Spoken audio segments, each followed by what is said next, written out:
tardes, muy bienvenidos. Aquí estamos en Economía para Todos. Hoy es sábado ya, 22 de noviembre. Y pues verán, fíjense, dice, vamos a presentar, total, ¿qué más da? Vamos a presentar el techo de gasto, vamos a decir que nos vamos a gastar más que nunca, que vamos a ingresar más que nunca. Oye, que luego no lo aprueban, pues qué importa. Y si eso ya, a lo mejor para febrero o marzo presentamos unos presupuestos que si no los aprueban, pues tampoco importa. Y si los aprueban, pues allá por mayo o junio, a lo mejor les contamos a estos a los que los vamos a saquear, porque vamos a tener los mayores ingresos de la historia de la democracia, les vamos a contar en junio lo que pretendíamos hacer para el año, ya no sé qué año, porque ya estos no sé si valen para el 25 lo que queda, si valen para el 26, si ya se quedan como para el 27, o sea, un puñetero desastre, ¿sabes lo que les digo? Un puñetero desastre. Bueno, por cierto, que las pensiones, que vamos a hablar hoy, no solo porque está Domingo Soriano, sino porque también está Beatriz, pero vamos a hablar de pensiones por dos cosas muy importantes. Una, que la AIREF, aparte de pedir auxilio al Parlamento por las intromisiones del Gobierno en su trabajo, les recuerdo que es una autoridad independiente que le obligaron a hacer un informe sobre las pensiones, ya definitivamente ha decidido que no lo hace, que lo deja a medias, tirado, lo que sea, que no piensa ya cumplir más órdenes, y de paso dice que qué hacemos llenando la hucha si la Seguridad Social tiene un déficit que de momento ya le han tenido que pasar el presupuesto a los ingresos que no son de la Seguridad Social, de las cotizaciones, pues 30 y pico mil millones. Y el año que viene el agujero previsto, que está mal hecho porque dice 20 y pico mil, sí hombre, 20 y pico mil, o sea, llevamos 30 y pico mil hasta octubre y ahora para todo el año que viene 20 y pico mil.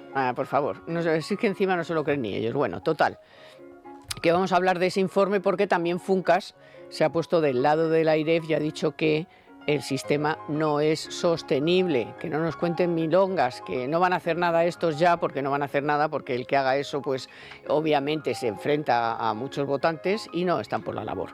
Así que bueno, hablaremos de eso y vamos a hablar también vamos a hablar de varios temas, pero así les digo solamente uno o dos, esos dos me parecen muy importantes, las cuentas del Gobierno, que llevamos 3 años sin cuentas. Y el otro es que las medidas de refuerzo que se tomaron para evitar apagones se van a convertir en permanentes porque seguimos con riesgo de tensión en la red. Vamos, que les digo yo que tengan todo preparado en casa porque el día menos pensado, más pronto que tarde, va a haber otro apagón en España. Bueno, como les adelantaba, hoy me acompañan Beatriz García. ¿Qué tal, compañera? Muy buenas. Muy bien. Y Domingo Soriano. ¿Qué tal, Tomás? Bien, que tiene ya una barba ya... Ya va... Interesante. Bien, bien. Sí, muy bien, te queda muy bien. Bueno, vamos. ¿Por qué vamos? Vamos porque esta semana se les ha ocurrido, dice, vamos a hacer algo para hacer que trabajamos, porque, claro, 3 años sin presupuestos, pues ya nos han dicho que no nos van a aprobar nada, pero así como que hacemos algo, aparte de meterle la mano en los bolsillos a los contribuyentes. Y entonces han hecho ahí un ensayo de un cuadro de unos gastos, unos ingresos, un déficit, porque es una broma. Es una broma porque antes, fíjense, por no mirar el papel, si es que la memoria ya... He dicho, no, son 39.000 millones lo que hemos tenido que poner de las pensiones. Desde octubre, porque claro, la paga extraordinaria, que ahora están ya los bancos pagándola, es doble. Entonces, claro, el dinero no da. Bueno, total, que me lío yo sola. Os pregunto a los dos, ¿esto qué es? Un paripé, por supuesto. Eso sí, hacen un paripé y en vez de decir, hombre, ya que hacemos un paripé, vamos a decirles que vamos a gastar un poco menos o que vamos a ingresar un poco menos, que vamos a mejorar el déficit, o sea, tener menos déficit, no sé. No, que va. Paripé y además, más que nunca, gastar y más que nunca ingresar. Sí, la verdad que, el Gobierno esta semana nos ha aprobado ese techo de gasto récord, otro año más, gastando, dándose golpes de pecho de gastar más que nunca prometiéndole a las comunidades autónomas, incluso ejerciendo una especie de chantaje de cómo os vais a quejar si os voy a dar más dinero que nunca, entregas a cuenta récord, la liquidación récord, mira qué bien y qué buena es María Jesús Montero con las autonomías, y ellas votan en contra de sus intereses porque, claro, no quieren el dinero, y si no me votáis el déficit, ese 0,1, pues os resto el déficit extra que os voy a dar y no vais a poder gastar. O sea, está fomentando todavía más Hacienda el endeudamiento. O sea, que es que el déficit no se debería gastar, solamente hay que reducirlo. Y este chantaje y esta especie de trilerismo que ha hecho el gobierno con las autonomías también lo hemos visto en el Consejo de Política Fiscal y Financiera. O sea, ahora mismo María Jesús Montero les ha prometido a las autonomías una mayor cesión en los impuestos autonómicos para 2026, todo para congraciarse con Cataluña. Si recaudas el 50% del IRPF, pues te voy a subir el porcentaje. Mira, más dinero para ti. Pero por otro lado dice, pero solo si no bajas los impuestos. O sea, claro, una incoherencia total. Como los quieras, solo te doy más poder en los impuestos para subirlos. Si los vas a bajar, no. Y bueno, pues el gasto es la estrategia habitual, el modus operandi del gobierno, que es gastar cada vez más, congraciarse con las autonomías más despilfarradoras, aunque sean hasta del PP, intentar captar apoyos, como lo hemos visto en el caso de ahora la negociación con los funcionarios, que ya les promete subidas del 11%, veremos en pensiones. O sea, el gobierno no tiene medida con el gasto, no solamente contención, no piensan reducirlo, por supuesto, es que ni contención no, es que van cada vez más.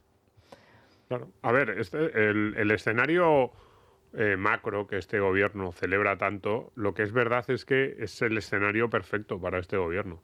Es decir, un escenario con una inflación relativamente alta, probablemente si fuera muchísimo más elevada, como aquellas que vimos en 2022-2023, se pondrían un poco más nerviosos, pero ese alrededor del 3 y pico les viene fantástico. Te hace que se te incrementan los ingresos de forma más o menos natural, sin tener que aprobar subidas de impuestos de forma directa. Es esa subida de impuestos indirecta que estamos sufriendo desde hace 5 años sobre todo, y que es la mayor de la historia de la democracia, y hay que repetirlo, son subida de impuestos, y es una subida de impuestos muy, muy, muy importante, pero no tiene ese desgaste electoral que es aprobarlo directamente, sino que es más callada, va en el día a día, ¿no?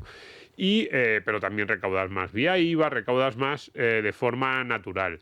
Y digo que es el escenario perfecto para este gobierno porque esa es la situación en la que se encuentran cómodos. Ese incremento de los ingresos que te llega vía la inflación y también con ese aumento de la actividad en general, aunque luego no se traduzca en mejoras en los salarios medios o en el PIB per cápita, que lo hemos dicho muchas veces. En la economía española está creciendo mucho más por agregación que porque te estén subiendo la productividad o te esté subiendo el nivel medio del español medio, del ciudadano medio de este país, pues al gobierno le viene muy bien. Le viene muy bien con y sin presupuestos. Desde luego sin presupuestos le viene fantástico, porque probablemente si pudiese aprobar los presupuestos, alguna nueva medida fiscal también nos encontraríamos por ahí.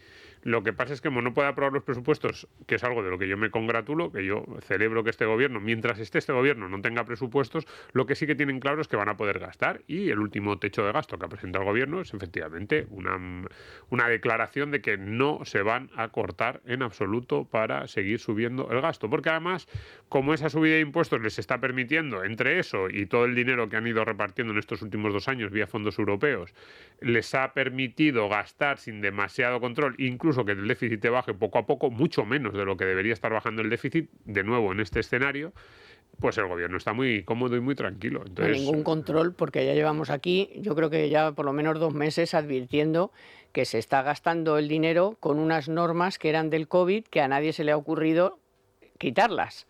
Porque es que ni mencionarlo. O sea, es que todavía estoy esperando que alguien del PP en el Parlamento diga, oye, vuelta a las reglas vamos fiscales, a derogar vuelta esta norma porque os estáis gastando. Ya deben ir por 80.000 millones o yo que sé cuánto. Yo he perdido la cuenta de cuánto dinero de ese presupuesto paralelo que tienen y que se están gastando sin control, porque como son las normas del COVID, no hay ningún control, no tienes que hacer créditos a cuesta de no sé qué, no tienes que hacer nada, solo gastártelo. Y fíjate, el decreto antidesahucios también se aprobó por el COVID, o sea, por la pandemia, esto de que están prohibidos los desahucios para cualquier perfil vulnerable, y todavía seguimos con lo mismo. O sea, que hay mucha norma que el gobierno aprovechó el coronavirus para perpetuarla hasta ahora. Bueno, entonces, primero no sabemos si se lo van a aprobar, pues lo lleva creo la semana que viene, vaya usted a saber, porque como ya no te puedes fiar de nadie, porque también los de Jun no iban a votar a favor, porque al final salió, aunque se abstuvieran,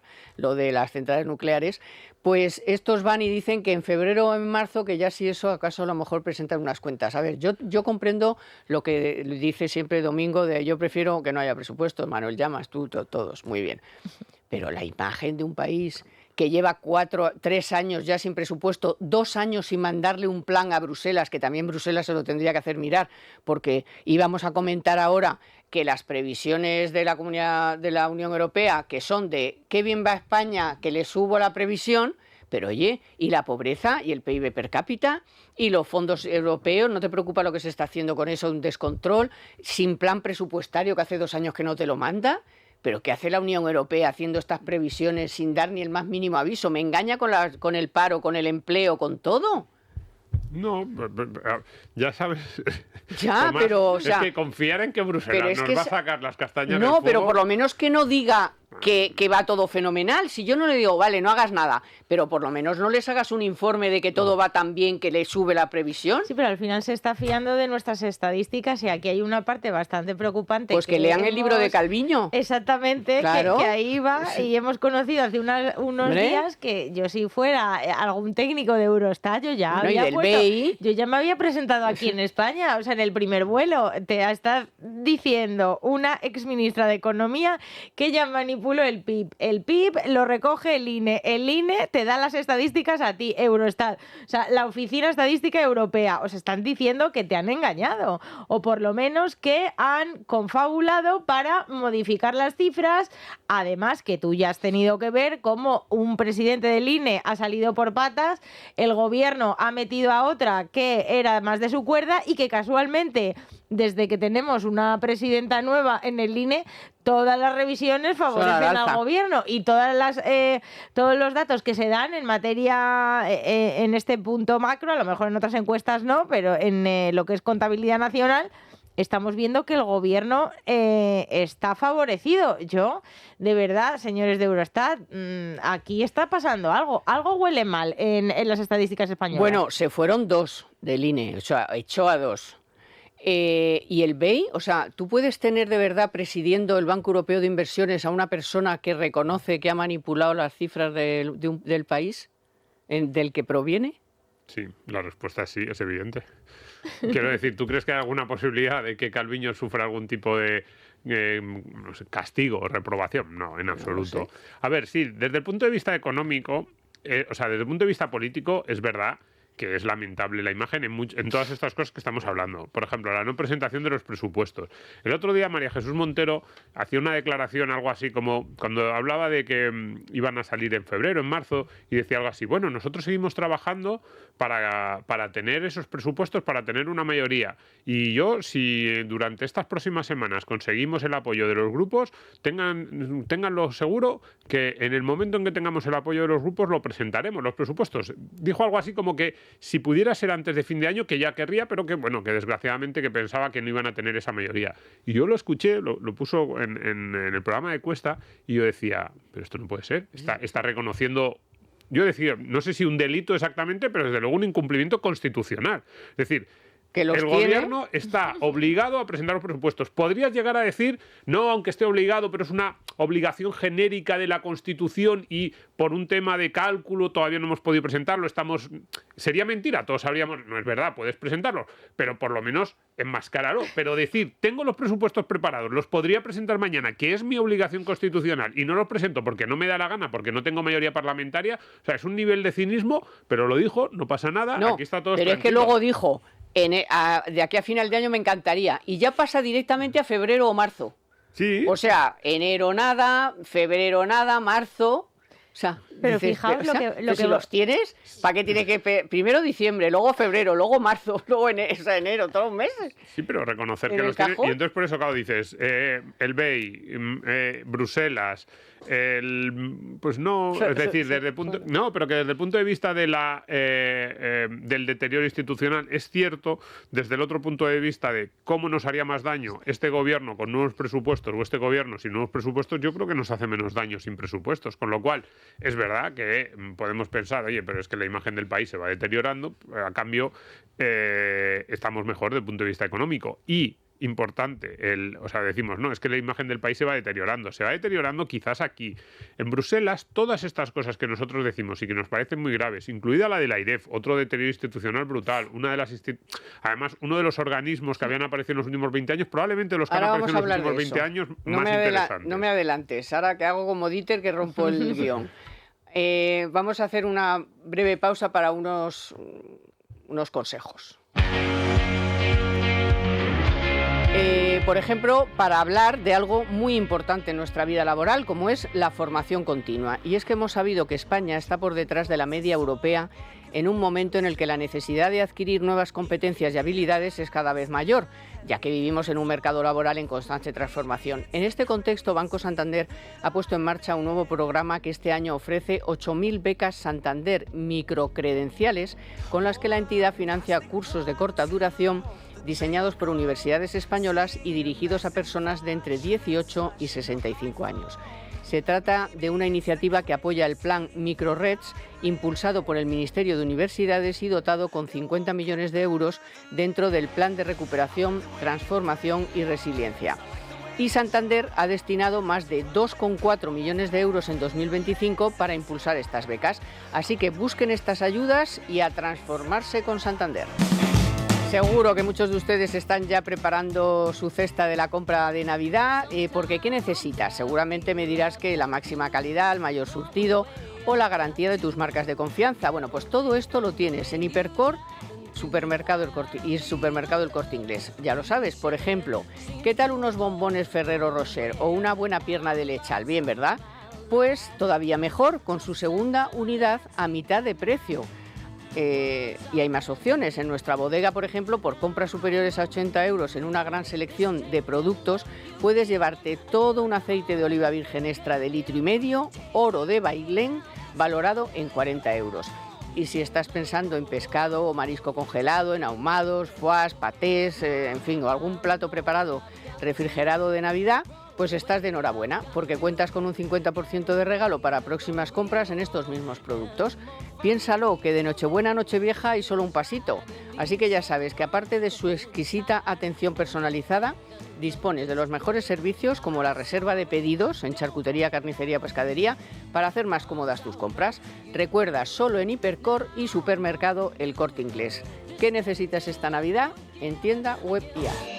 Y como les decimos siempre, Libertad Digital les presenta el curso para aprender a invertir y a gestionar su patrimonio. Es un curso online que permite conocer a las mejores empresas donde invertir, los mejores fondos de inversión del mercado o cómo tener éxito en las inversiones inmobiliarias. No deje que la inflación haga perder valor a su dinero y súmese a las mejores megatendencias para invertir en nuestro curso de estrategias de inversión y gestión patrimonial. Solicite información sin compromiso en libremercado.com o en el 915239722, 915239722. Estábamos hablando de la AIREF.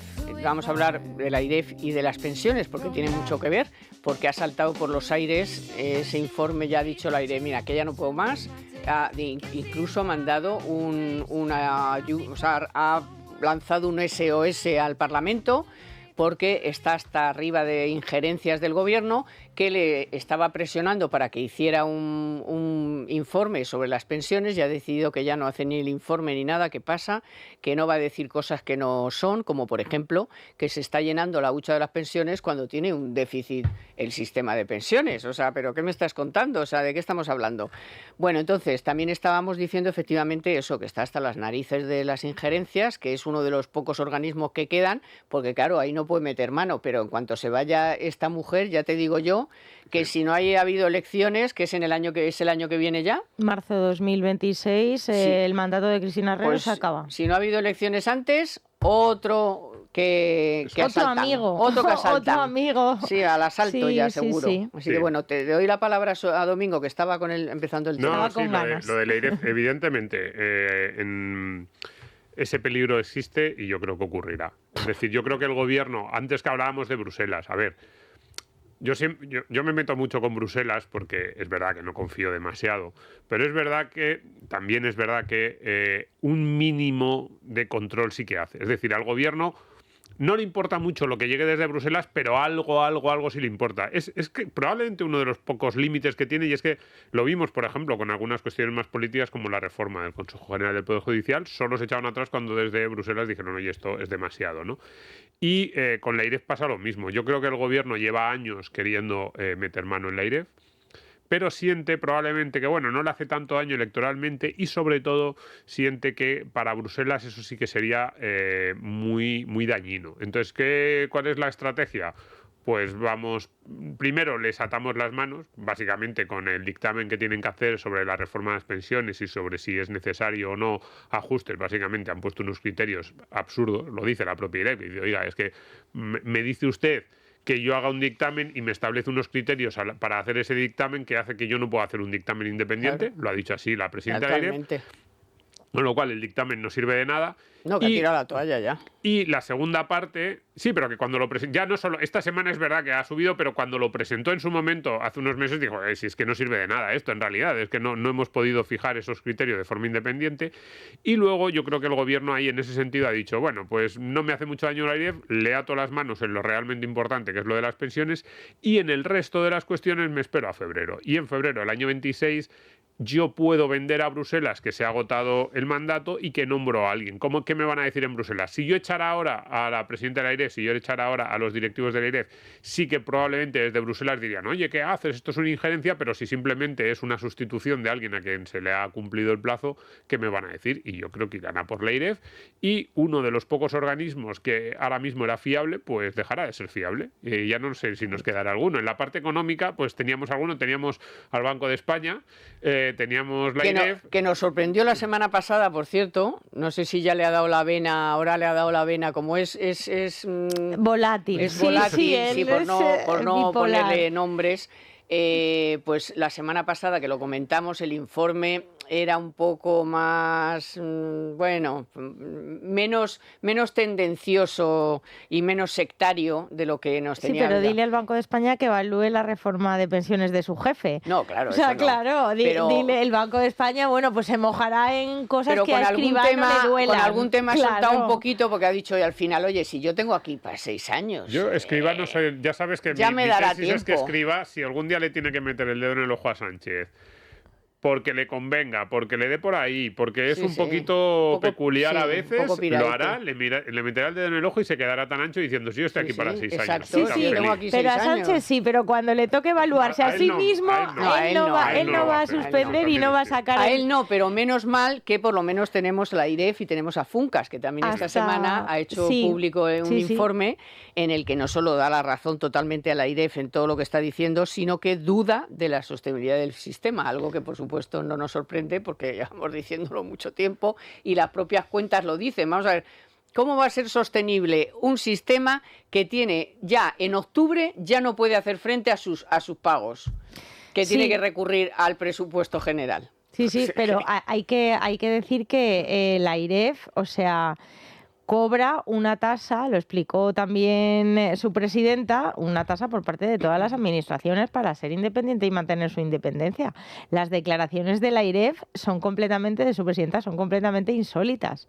O sea, diciendo, me dicen lo que tengo que hacer, están haciendo un uso privativo de mis servicios. Yo ya, como le queda tan poco a Cristina Herrero, pues ya se desató y dijo, todo, se desahogó con todo el mundo. Y el informe de Funcas, la verdad, que está muy bien, tampoco nos desvela nada nuevo que no sepamos o que no sepa, por ejemplo, la IREF, porque otra de las cosas que también dijo esta semana Cristina Herrero es que a pesar de ese aprobado rasparo que le dieron al gobierno aun habiendo manipulado el examen de las pensiones, o sea, el examinado le dijo al examinador cómo tenía que hacer el examen. El examinador, bueno, pues con sus criterios, infraestimando los gastos, diciendo que las transferencias son ingresos. Las transferencias ¿Y las multas? son ingresos, que hay reformas también, sanciones. sí, que hay reformas en el mercado laboral que tú también tienes que tener en cuenta como ingreso del sistema de la seguridad social, porque puede que aumenten las cotizaciones sociales.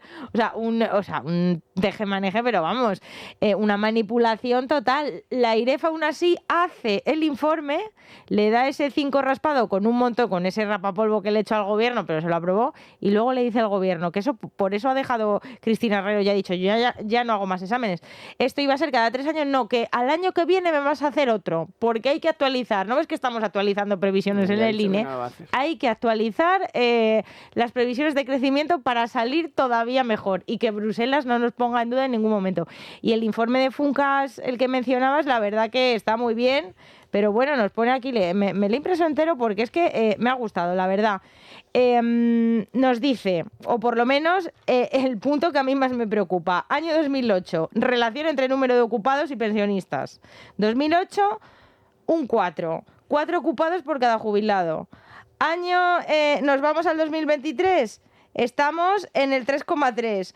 ¿Vamos a ir de cara al futuro? Bueno, pues cada vez menos, o sea, cada vez menos ocupados por jubilado y cada vez un jubilado cobrando más. También recoge la parte de la pensión media de los pensionistas que entran en el sistema, que es más de 1.600 euros al mes, por la media del sistema. O sea, ¿qué estamos viendo aquí? Es que tenemos muchísimos problemas. Primero, que los que entran en el sistema cobran mucho más y los que salen, desgraciadamente porque fallecen, estaban cobrando mucho menos. No es que cada vez haya más pensionistas, que también, sino que cada vez esos pensionistas están cobrando más y cada vez... Fíjate que les ha dado por vivir más. También. Les ha dado no y se quieren aparte, morir. Pero claro, otra tercera derivada, cada vez están más años cobrando pensiones y luego claro, ya se le suma que viene la generación del baby boom, jubilación en masa, más de 6 millones de personas en los próximos 10 años y eso ya va a ser el gran problema. Total. Ese va a ser el gran problema y eso Funcas, bueno, pues lo pone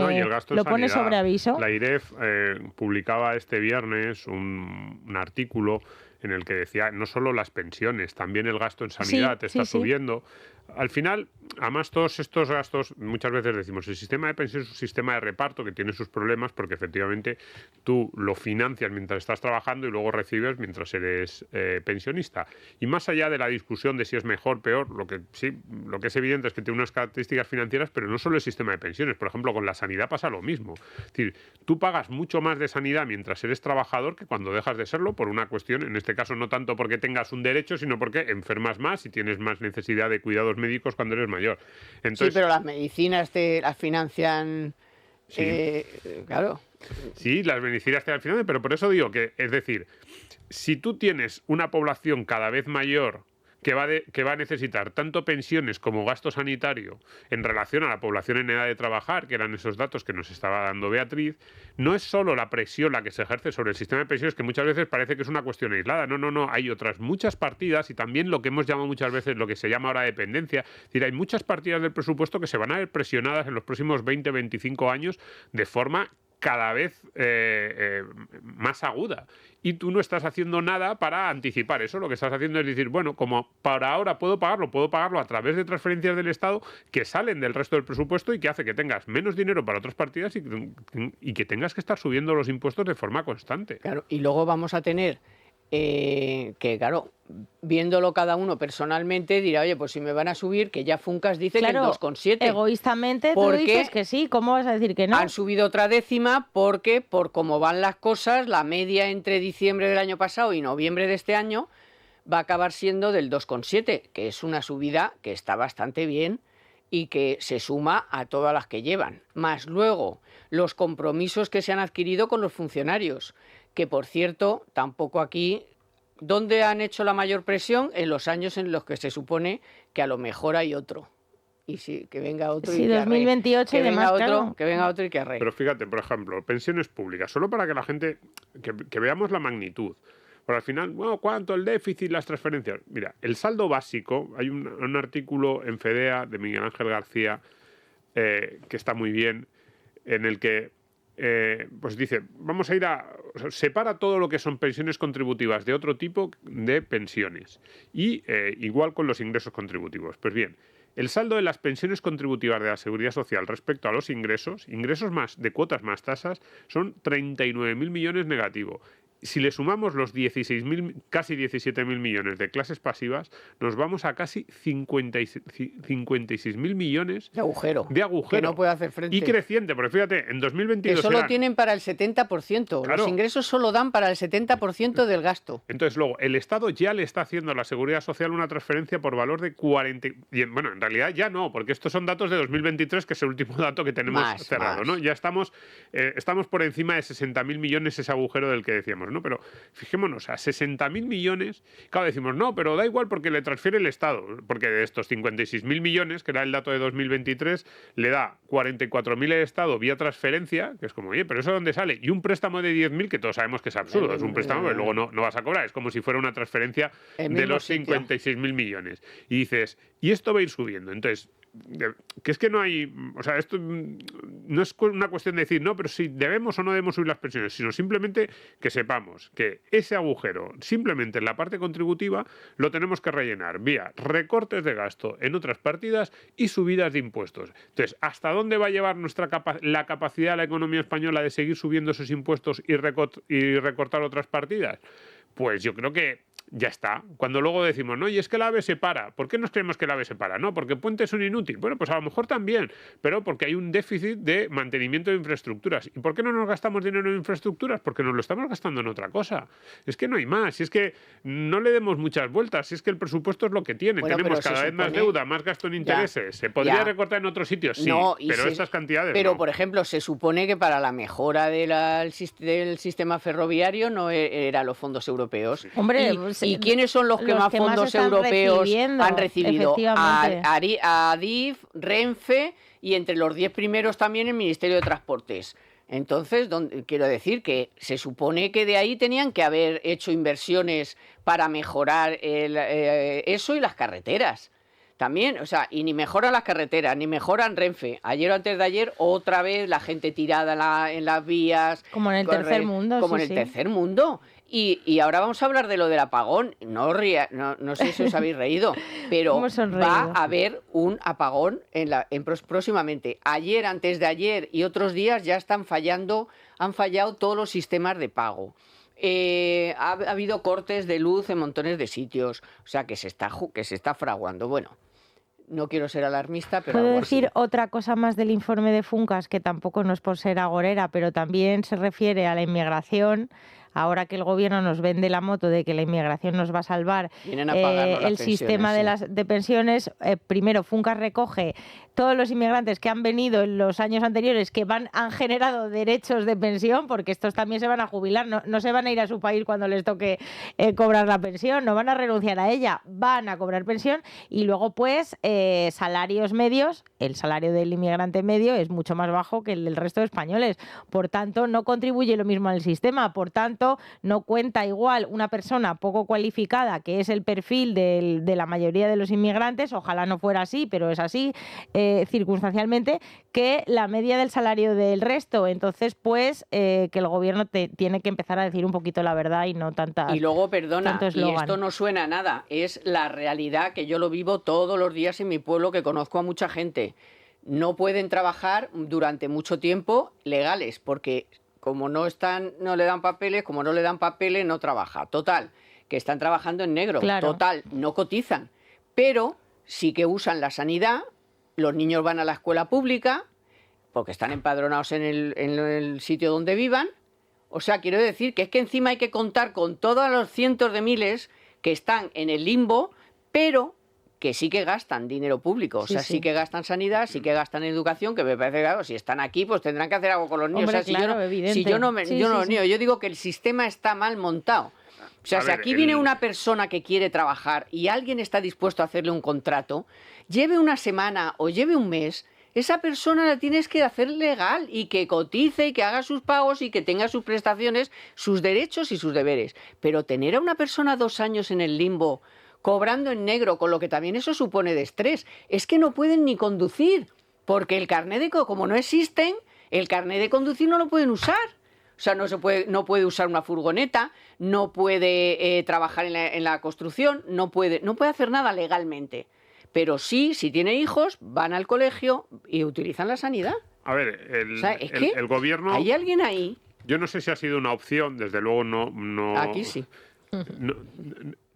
Digo que no sé si ha sido una opción la entrada masiva que ha habido de inmigrantes en España desde el COVID, que ha sido muy importante, o se lo han encontrado. No sé si lo preveían, si lo anticipaban, si lo han impulsado, pero está claro. Hombre, latinos sí, si te porque vienen de países donde no se puede vivir. Si te llegan... Sí, yo también... Claro, o sea ya no digo lo de las pateras, yo digo latinos que vienen desde el punto de Venezuela, de Colombia, de Perú, de todos los sitios que han destrozado. Desde el punto de vista numérico, los inmigrantes que llevan vía pateras o similar, en realidad es una fracción muy pequeña. Desde el punto de vista estadístico, son 50.000. Son muy pocos. Y lo que estamos viendo son llegadas de 600, 700.000 al año. Y claro, después de 3-4 años, eso te supone 2 millones, 2 millones y medio, 3 millones más de personas viviendo que antes del COVID. Y desde el punto de vista de los servicios públicos, eso implica una presión enorme. En Madrid, por ejemplo, cada vez vemos más escenas de gente. Es que no te puedes subir al autobús, no te puedes subir al metro. Pues lógico, si tienes 500.000 habitantes más en la ciudad, como las mismas infraestructuras que tenías antes o un poquito más ampliadas te van a servir para ese millón de personas. ¿Y lo que ha pasado con la vivienda? La vivienda. Pero vamos a ver, si vienen 600.000 personas, en algún sitio tendrán que vivir. Bienes escasos como ese, el ejemplo de la vivienda. Que es verdad que se juntan y tienen que acabar viviendo 14 en un piso, pero es que son habitaciones, son pisos, son 600.000 personas. Que sí, incluso así, o sea, es mucha gente. Entonces, y desde el punto de vista del gasto público, yo ahí estoy con lo que decía Beatriz, eso es así, ¿no? Se nos ha vendido siempre que el inmigrante era necesario para la sostenibilidad del estado del bienestar y lo hemos dicho muchas veces, depende de qué tipo de inmigrante, y no lo digo ni por bien ni por mal, sino simplemente por una cuestión financiera. El tipo de inmigrante que en general atrae España es un tipo de inmigrante que es más consumidor de recursos que pagador de impuestos. Hay algunos inmigrantes, las clases medias latinoamericanas, venezolanas, argentinas, colombianas que han llegado, que a esos los podemos... Es una tipología que en general sí que te llega, se pone a trabajar de forma bastante rápida y además esas clases medias son trabajos no de tan baja cualificación, ya son de cualificación media, incluso media alta en muchos casos, y esos sí que te aportan al sistema. Pero el inmigrante medio de España no es como el cotizante español medio que en España o el cotizante que se está jubilando. Entonces, cuando hacemos esa cuenta de un trabajador nuevo por uno que se sale, si el trabajador nuevo no tiene las mismas condiciones laborales que el que sale, no puedes hacer la misma cuenta. Y además, no es solo la cotización a la pensión, sino puede que mi cotización a la pensión sea más alta, evidentemente porque no estoy recibiendo nada vía prestación. Ya, pero en el resto de los servicios públicos y el resto de los servicios públicos, en la gran mayoría de los casos son deficitarios, porque es que así es como has montado el sistema. Si tú dices que el sistema del estado del bienestar se basa en darle más al que menos tiene, si te llegan cada año 500 o 600.000 personas que van directamente a los deciles más bajos de la distribución de ingresos, ¿cómo vas a pensar luego que esas personas que te entran en los deciles más bajos de la distribución de ingresos te van a aportar netamente a un sistema fiscal que tú has definido como que los que más tienen más pagan y los que menos tienen más reciben? Si es que es contradictorio en sus propios términos. En fin, bueno, vamos con este ya último bloque de consejos y de noticias, porque también está la noticia de Telefónica. En Economía para Todos, la noticia de la semana con Telefónica. Que esta semana se refiere al último dato que hemos conocido del déficit comercial español, que se disparó en los 9 primeros meses del año hasta 41.106,6 millones de euros, que es un 51,7% más que en el mismo periodo de 2024, cuando se situó en 27.091 millones. ¿Y qué es lo que ocurre? Pues que está lastrado por el fuerte aumento de las importaciones y el retroceso de las exportaciones. Fíjense, el déficit no energético se disparó hasta los 17.700 millones de euros, muy por encima de los 4.800 del mismo periodo de 2024, mientras que el déficit energético aumentó un 5,3% y se fue hasta los 23.406 millones de euros. ¿Eres autónomo? Pues esto te interesa. En Mupiti llevan 77 años protegiéndolos. Con su seguro de ahorro para autónomos puedes aportar hasta 4.250 euros al año, desgravarte el 100% y ahora te recompensan con hasta un 4% de bonificación sobre tu aportación, aparte por supuesto de la rentabilidad garantizada. Y si eres socio del Club Libertad Digital, tu bonificación es aún mayor. Llama al 900-820-720 o visita mupiti.com. ¿Te imaginas poder vivir con la tranquilidad, la seguridad y la independencia que tanto deseas? Porque es verdad, las caídas, los despistes y las urgencias no avisan, pero una caída desde luego puede cambiarlo todo. Vivir solo no significa estar desprotegido. ¿Por qué? Porque nunca sabes cuándo puede ocurrirte algo. El reloj Durkal te protege estés donde estés las 24 horas. La ayuda llega en menos de 40 segundos. El reloj Durkal salva vidas. Consigue en Libertad Digital un año de teleasistencia Durkal con un 10% de descuento, el reloj y 3 meses gratis llamando al 910-888-852 o a través de la web durkal.com usando el código Libertad Digital todo junto. Bueno, que quiero yo comentar con vosotros esto de que las medidas de refuerzo contra apagones van a ser permanentes porque hay los riesgos de la tensión que nos advirtió la señora Corredor, que se fue un poco de la muy porque dijo la CNMV. ¿Qué me estás contando?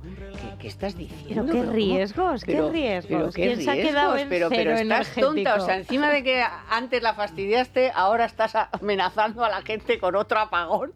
Bueno, se fue un poco la pincilla. Ese se ve que no estaba vendiendo, se le da mejor la cosa de animar a vender pisos, como hacía cuando era ministra de la Vivienda, habiendo sido registradora de la propiedad, que también tiene su cosilla.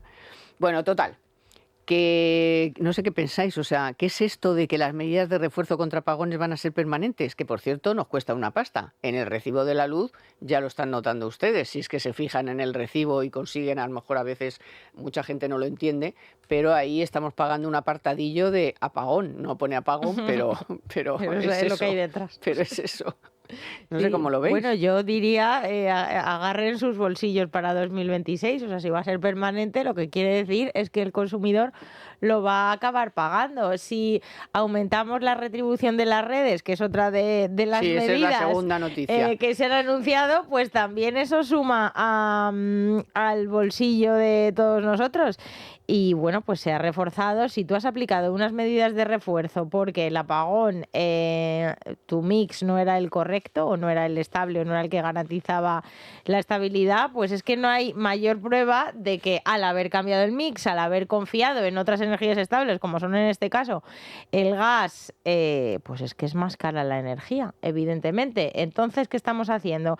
Red Eléctrica con esta medida ha reconocido que el sistema anterior a ese fatídico día de abril era un error y fue un fallo suyo. Ya, pero entonces, ¿por qué siguen hablando de fallos de tensión? Yo creo que nos preparan psicológicamente por si otro día hay otro apagón. Claro, porque o sea, vamos a ver, no tienes, si has cambiado el mix, estás más o menos ya en tal, nos estás cobrando por las medidas protectoras, no sé qué, que entonces, ¿para qué nos hablas de tensión y de apagón y de no sé qué? Porque ahora mismo las renovables sí que tienen en primavera, que nos pasó el apagón, y ahora en otoño, muchísimos problemas. Ahora, si empezamos a consumir ya energía por las calderas y demás, puede que salvemos, pero ha habido momentos muy tensos cuando estábamos consumiendo poco y hay un desacople entre oferta y demanda y se estaba produciendo muchísima energía, por ejemplo,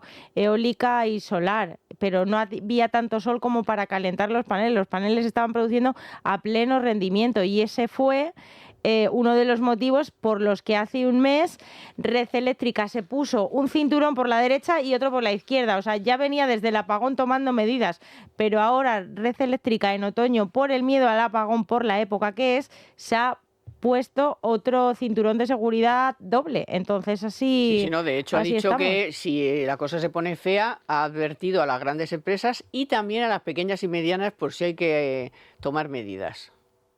Yo estoy preocupado por el cambio climático. No, Que sí, Tomás. no te creo, si en mi pueblo estaban ya cayendo unos copitos, No, es no, invierno pero puro. yo estoy La Sierra de pero Madrid que no. quiere que haga No, pues yo con sol, Mira, yo estoy preocupado porque leía el otro día en El País, en 5 días, vamos, el económico, pues la producción eléctrica con gas se dispara un 50% por la gestión reforzada de red eléctrica tras el apagón. Pero no solo eso cuesta dinero, pero es que porque es que ese es tu problema, Tomás, que te fijas solo en la parte del dinero. Bueno, ahí, porque tú la gente estás siempre ahí el al bolsillo. recibito, No, yo pienso... y ahora la baliza del coche, así que no, si una cosa es otra. No, pues yo estoy pensando en la Tierra, en Gaia. Es lo que me preocupa. Vale. Pero no, porque fíjate, claro, el ciclo combinado ha subido un 50%, la producción, pues fíjate, las emisiones de CO2 han subido un 47% desde mayo. No me digas. Sí, y a ver, Joder. claro, yo ya había interiorizado el mensaje de este gobierno, que estábamos poniendo en peligro a la madre tierra. Sí, total. Que era una emergencia, ¿no? Pero es que este Una gobierno lo dice. emergencia Es climática. una emergencia climática. Sí. Tenemos que hacer todos los esfuerzos posibles para contener nuestras emisiones, tenemos que hacer lo que sea, lo que esté en nuestra mano. Y digo, ¿y un apagoncito de un día y ya estás quemando gas como si no hubiera un mañana? Yo digo, pues qué poca emergencia. A mí me llama la atención porque dices, no puedes decir que hay una emergencia y que tenemos que hacer todo lo que sea. Este gobierno, de hecho, ya va la segunda. Por lo menos, iba a decir a lo gordo, ¿no? Siendo la expresión, pero un poco. En cuestiones muy, muy importantes, sí que es la segunda vez. ¿Te acuerdas cuando empezó a subir el precio de la gasolina? Que entonces pusieron lo de los 10 céntimos por litro y todo aquello, que yo decía, pero a ver, si estamos en una emergencia climática, lo mejor que te puede pasar es que suba el precio de la gasolina, la gente va a dejar de consumir gasolina. Pues ahora les pasa lo mismo con la producción eléctrica y ya no sé a qué atenerme, ya no sé si estar preocupado por Gaia o no, ya me lo tienen que explicar. Que lo de la madre tierra hay que redondear un poco mejor el mensaje, por favor, porque es que si no nos vuelven ustedes locos. Porque luego la otra cosa es la propuesta que ha hecho Competencia también, que según los que saben de esto, pone en peligro la saturación. Ya están saturadas las redes y pone más en peligro la saturación de las redes. Y eso significa que hay montones de proyectos de inversión que están paralizados porque no saben dónde conectarse. Y no solo proyectos de inversión, sino viviendas también. Claro, viviendas, centros de datos, hay muchísimas solicitudes. Eso nos lo lleva advirtiendo mucho la patronal AELEC, que es la AELEC, que sí, de las grandes se está ocupando de este asunto. Que llevaban 2 años sin hablar con ellos sobre esto, ¿eh? Ya, pues intentas conectarte a cualquier nudo de nuestro país, están al 90% y nos salen los proyectos. Contaban centenares de proyectos. Yo me acuerdo una vez que hablé con ellos y le digo, pero ya se han ido esos proyectos, ya se han ido definitivamente de España. Pues me decían, es que algunos sí, otros no. Claro. Otros intentan conectarse en Extremadura y luego intentan conectarse en Galicia, o sea que hay muchos que lo siguen intentando, claro, pero yo no sé, si tú llamas a una puerta, no te abres, llamas a otra vez, pues depende de la paciencia y las ganas que tenga cada empresa de invertir en España, pero yo imagino que habrá muchos que hayan perdido ya la paciencia. Hombre, cuando yo hablé con ellos, que fue ya también pues hace 3 meses o 4, sí, no me acuerdo, hablaban ya de 60.000 millones. Igual estamos ya hablando de algo más, porque aunque alguno se haya ido, alguno intentará venir. Por ejemplo, hay un centro de datos previsto en Aragón, ¿no? Claro, pues, a ver, España en ese sentido tiene una ventaja bastante interesante respecto a otros países de Europa. Y es el espacio. Siempre hemos dicho, España es un país muy peculiar en cuanto a densidad de población, porque tenemos algunas de las zonas más densamente pobladas de Europa. Hay una estadística esa que dice los kilómetros cuadrados más densos de Europa. Pues de los 20, no sé si 17 o 18 están en nuestras ciudades, porque es verdad, el centro de Madrid, de Barcelona, de las ciudades vascas, son algunos de los lugares de Europa con más densidad de población. Y lo ves, es que ves fotos de Barcelona desde el aire y dices, sí, aquí vive mucha gente. Pero al mismo tiempo tenemos la peculiaridad de que hay grandes extensiones de territorios en los que no hay nada. Y ahí se podrían instalar efectivamente muchos de estos centros de datos, muchos de estos nuevas oportunidades de negocio que están surgiendo alrededor de las nuevas tecnologías. Digamos que España tiene ciertas ventajas. Por ejemplo, probablemente Italia no puede aportar lo mismo, no tiene ni el mismo espacio, ni es tan llana. España sí que tiene muchas cosas ahí interesantes. ¿Qué ocurre?